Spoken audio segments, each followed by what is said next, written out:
Olá! Bem-vindo ao canal Evidenciando a Palavra. Você estará na companhia do pastor Edivaldo Júnior. Inscreva-se no canal e ative as notificações. Em nosso terceiro estudo, vamos falar sobre apóstolo João. Jesus discipulou João sabendo que ele seria aquele que haveria de receber a revelação do céu a respeito dos últimos dias. Quando ouvimos falar do apóstolo João, a primeira coisa que lembramos é do homem cheio do Espírito Santo e chamado de apóstolo do amor. Mediante tantas virtudes acabamos esquecendo de pesquisar a respeito do início do ministério deste que foi conhecido como um dos alicerces da igreja primitiva. Jesus conhecia as virtudes de João, e também, os seus defeitos. Com isso, Jesus de forma bem pessoal cuidou de João, transformando um soberbo, egoísta e intolerante em um homem humilde, manso e cheio de amor. Transformou um analfabeto conforme relatos bíblicos registrados em Atos capítulo 4 e verso 13, em um dos escritores do maior best-seller, a Bíblia. O apóstolo João nasceu em um povoado chamado Betsaida, que em hebraico significa casa de pesca, ao nordeste da Galileia, e a alguns quilômetros de Cafarnaum. Filho do pescador Zebedeu, era um homem próspero e importante membro da sociedade judaica, tinha acesso privilegiado ao sumo sacerdote, e de Maria Salomé, essa mais tarde passou a auxiliar os discípulos de Jesus conforme Mateus 27 verso 56. João cresceu familiarizado com a palavra.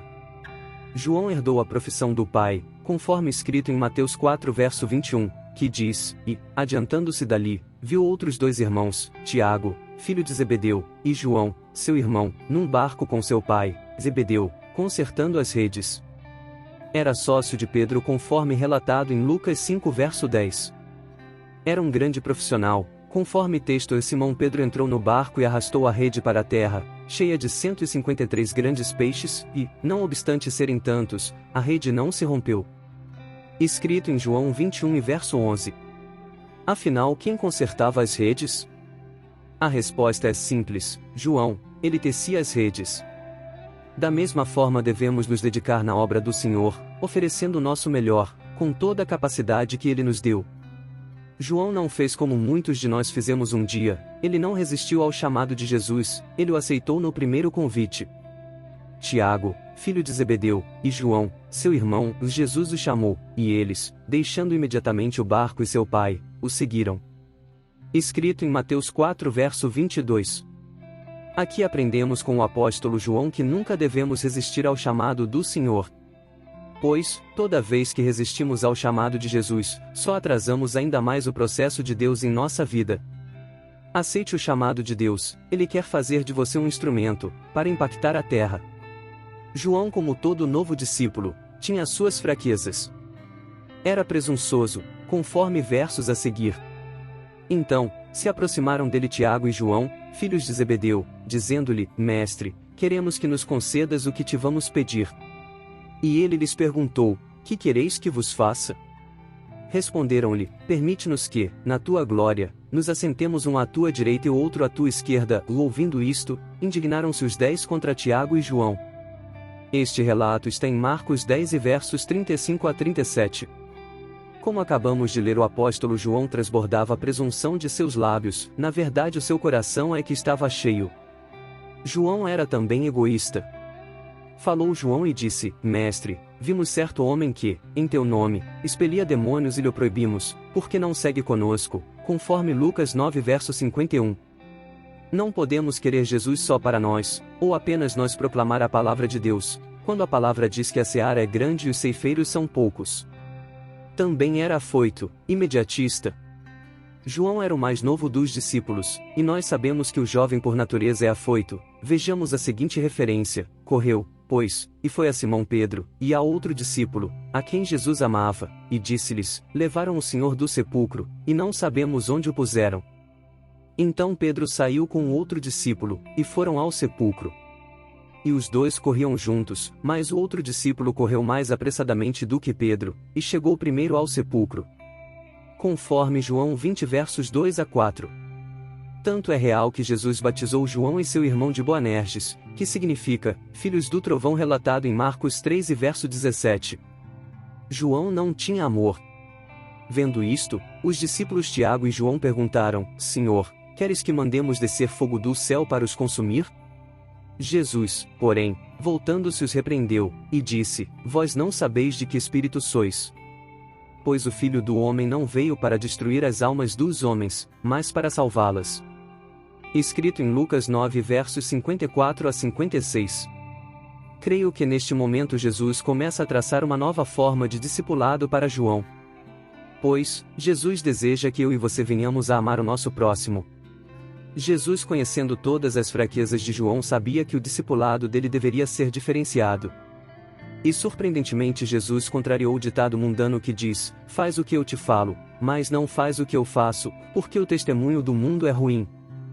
Fica explícito que Jesus ensina a João: não faça somente o que te falo, mas faça também tudo o que eu faço. João passa a ficar cada vez mais próximo de Jesus e se tornando parecido com ele. Vejamos as seguintes referências. João escreve o que ouviu de Jesus: Novo mandamento vos dou, que vos ameis uns aos outros, assim como eu vos amei, que também vos ameis uns aos outros.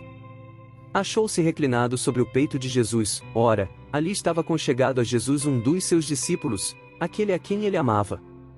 Fez-se presente nos momentos mais difíceis de Jesus, e, levando consigo a Pedro, Tiago e João, começou a sentir-se tomado de pavor e de angústia. Na crucificação, quando Jesus viu a sua mãe e perto dela o discípulo que ele amava, disse a ela: Este é o seu filho. Em seguida disse a ele: Esta é a sua mãe. Foi o primeiro a perceber a presença do Senhor Jesus ressuscitado. Aquele discípulo a quem Jesus amava disse a Pedro: É o Senhor.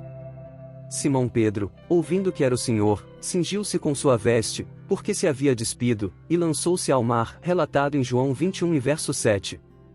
Quarta, resultado do discipulado. O discipulado de Jesus é tão forte que nos tornamos cristãos, ou seja, iguais a Jesus. E João passou a ser conhecido como apóstolo do amor, após ser revestido de poder, conforme Atos 1 verso 13 e capítulo 2 verso 4. Também foi chamado de coluna da igreja em Gálatas 2 versos 9 e 10. Recebeu a revelação de Deus sobre os últimos dias, conforme Apocalipse 1 verso 19. Sofreu grandes perseguições e quase foi morto por amor das almas, conforme Apocalipse 1 verso 9. O estilo de liderança de Jesus é excepcional. Ele transformou João em um novo homem. Temos muito que aprender com ele. Curiosidade sobre João. Talvez você tenha se perguntado: onde está escrito na Bíblia a passagem que João é lançado em óleo fervente e sai ileso? Na verdade, este relato foi propagado por Tertuliano, teólogo norte-africano que viveu no segundo século, através de seu escrito A Prescrição dos Hereges. Segundo testemunhas, João foi banido para Patmos, depois de ser mergulhado em óleo fervente em Roma e nada sofrendo com isso. Disse que todos na plateia do Coliseu foram convertidos ao cristianismo pelo fato de testemunhar este milagre. Este evento teria ocorrido durante o reinado do imperador Domiciano, que era conhecido por sua perseguição aos cristãos. Ou seja, não há referência bíblica. Porém, conhecendo o Deus que servimos, não duvidamos que seja real. Conclusão: Deus prepara cada homem para um propósito. Ore a Deus caso ainda não tenha convicção do seu chamado, pois uma coisa é certa: você foi convocado para realizar uma obra na terra. E no futuro próximo, saberás que Deus fez da melhor forma, para que o nome dele seja exaltado na sua vida. Bem, meus amigos, chegamos ao fim do nosso estudo. Peço a Deus que possa nos dar cada vez mais discernimento da palavra. Compartilhe esse vídeo com alguém, assim você irá abençoar a vida de muitas pessoas. Faça o ID. Até o próximo estudo. Deus abençoe sua vida.